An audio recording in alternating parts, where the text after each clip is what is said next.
विक्रम बेताल की रहस्यमयी कहानियां। प्राचीन काल में विक्रमादित्य नाम के एक आदर्श राजा हुआ करते थे। अपने साहस, पराक्रम और शौर्य के लिए राजा विक्रम मशहूर थे। ऐसा भी कहा जाता है कि राजा विक्रम अपनी प्रजा के जीवन के दुख दर्द जानने के लिए रात्रि के पहर में भेष बदलकर नगर में घूमते थे और दुखियों का दुख भी दूर करते थे। राजा विक्रम और बेताल के किस्सों पर कई सारी किताबें और कहानियां प्रकाशित हुई हैं। विक्रमादित्य और बेताल के किस्सों पर छपी बेताल 25 बैटल 25 और सिंहासन 32 सिंहासन 32 प्रख्यात किताबें हैं, जिन्हें आज भी अभूतपूर्व लोकप्रियता प्राप्त है। प्राचीन साहित्य वार्तालेख बेताल 25 महाकवि सोमदेव भट्ट द्वारा 2500 वर्ष पूर्व रचित किया गया था और उसी के अनुसार राजा विक्रम ने बेताल को 25 बार पेड़ से उतार कर ले जाने की कोशिश की थी और बेताल ने हर बार रास्ते में एक नई कहानी राजा विक्रम को सुनाई थी। कौन था बेताल और क्यों राजा विक्रमादित्य उसे पकड़ने गए थे?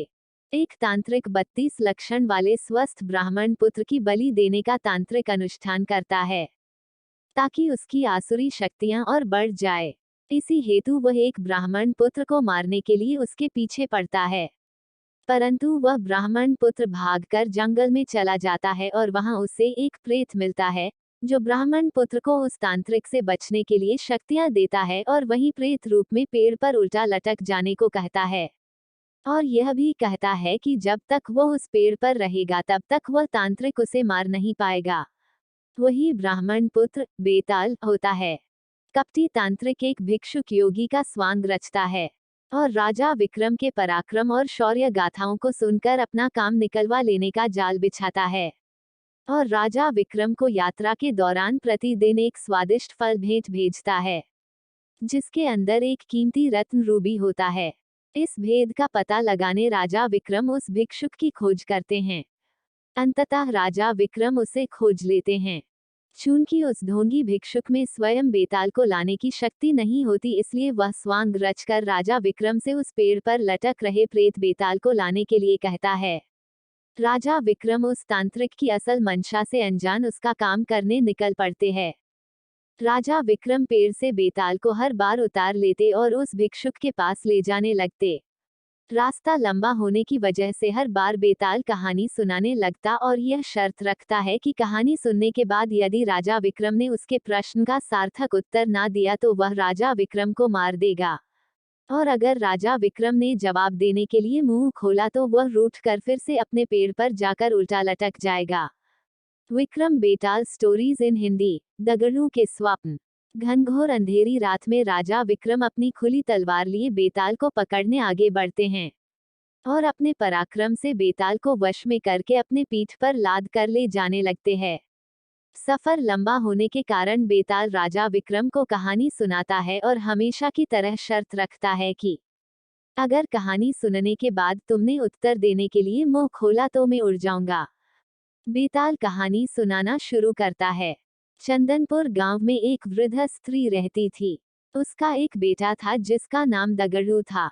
वह स्त्री नए पुराने कपड़े सिलने का काम करके अपना और अपने बेटे का पेट पालती थी। दगड़ू एक कामचोर और आलसी लड़का था और दिन रात सपने देखा करता था। दगड़ू के साथ एक बड़ी परेशानी थी कि उसे अक्सर बुरे सपने ही आते थे और जब भी कोई बुरा सपना आता था वह सपना हकीकत बन जाता था। एक दिन दगड़ू को सपना आता है कि कुछ लोग नवविवाहित दंपति और बारात को लूट रहे हैं और उनसे मारपीट भी कर रहे हैं। दगड़ू ने जिसे सपने में देखा होता है वही दुल्हन बनने वाली लड़की अपनी शादी का लहंगा सिल जाने के बाद वापस लेने दगड़ू की मां के पास आती है। दगड़ू फौरन उसे सपने वाली बात कह देता है। वह लड़की अपनी मां और ससुराल वालों को यह बात बताती है, पर सब लोग इस स्वप्न वाली बात को वहम समझकर अनसुना कर देते हैं। शादी के बाद जब वर वधू बारात के साथ जा रहे होते हैं तब सपने वाला वाकया सच में घटित हो जाता है और इस पूरी घटना में दगड़ू पर आरोप लगते हैं कि वही लुटेरों से मिला होगा, वरना उसे कैसे पता चल सकता है कि ऐसा ही होगा। और शक की बिनाह पर सारे लोग मिलकर दगड़ू की खूब पिटाई करते हैं। इस घटना के कुछ दिनों बाद एक रात दगड़ू को सपना आता है कि मोहल्ले में रह रही चौधरान का नया मकान गृह प्रवेश के दिन जलकर खाक हो जाता है। तभी अगले ही दिन चौधरान उस मकान को बनवाने की खुशी में लड्डू लेकर दगड़ू की मां के पास पहुंचती हैं और गृह प्रवेश समारोह के दिन जलसे में आने का न्योता देती है। वहीं पर सपने की बात दगड़ू फौरन अपनी मां से और चौधरान से कह देता है। चौधरान गुस्से से लाल पीली हो जाती है और उल्टा दगड़ू की मां को ही कहने लगती हैं कि तुम्हारा बेटा ही काली जुबान वाला है और उसके बोलने से ही सबके साथ अनर्थ हो जाता है। चौधरान गुस्से में जली कटी सुनाकर मां बेटे को भला बुरा कहकर वहां से चली जाती हैं। गृह प्रवेश समारोह के दौरान कोई घटना ना हो इसके लिए पक्के इंतजाम किए जाते हैं, पर फिर भी किसी ना किसी तरह आग की चिंगारी चौधरान के भव्य मकान के पर्दों में लग जाती है और देखते देखते रौद्र रूप धारण करके पूरा मकान जलाकर खाक कर देती है।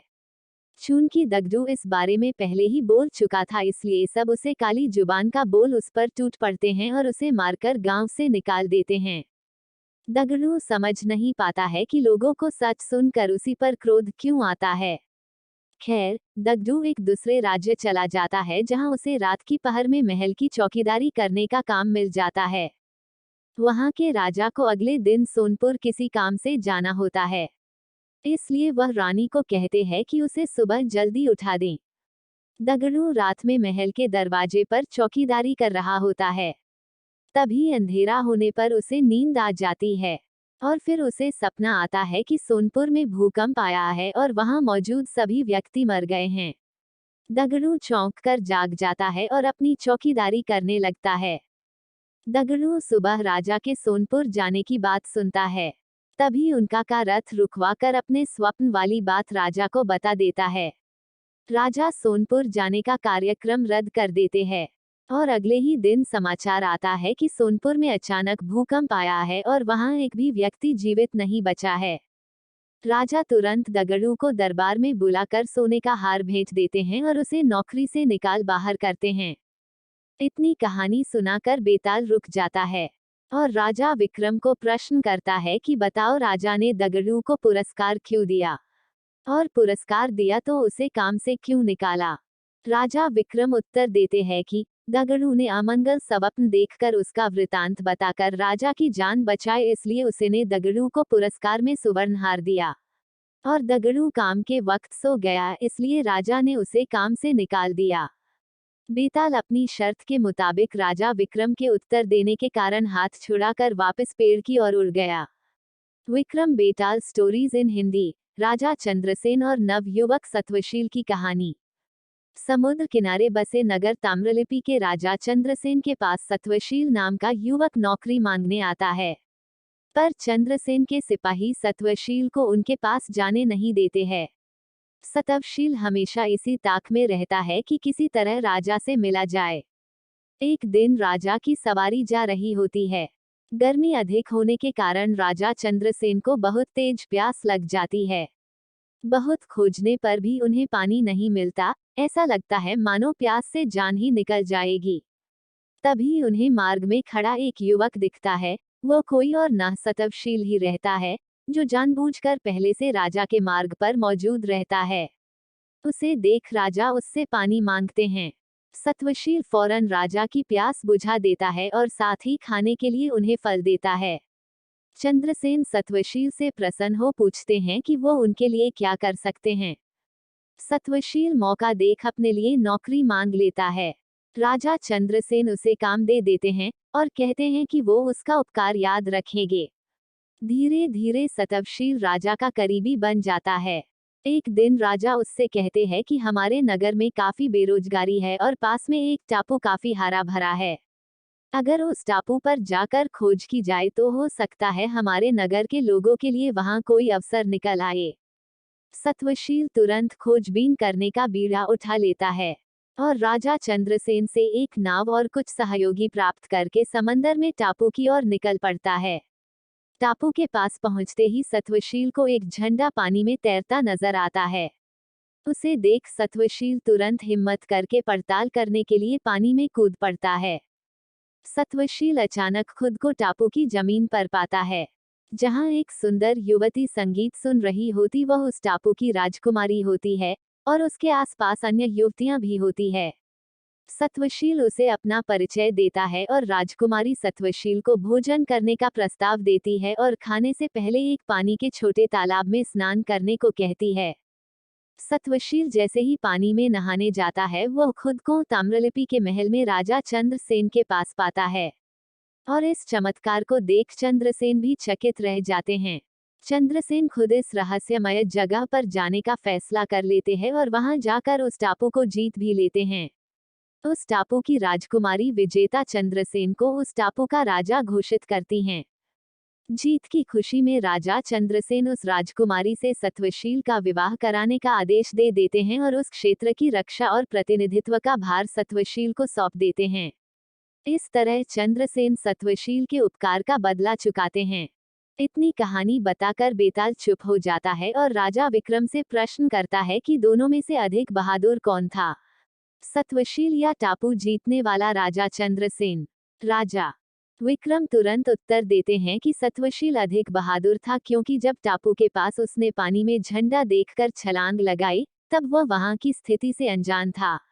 वहां मौत का खतरा भी हो सकता था, पर राजा चंद्रसेन तो पूरी बात जानता था और वह सेना की मदद से जीत हासिल कर पाया।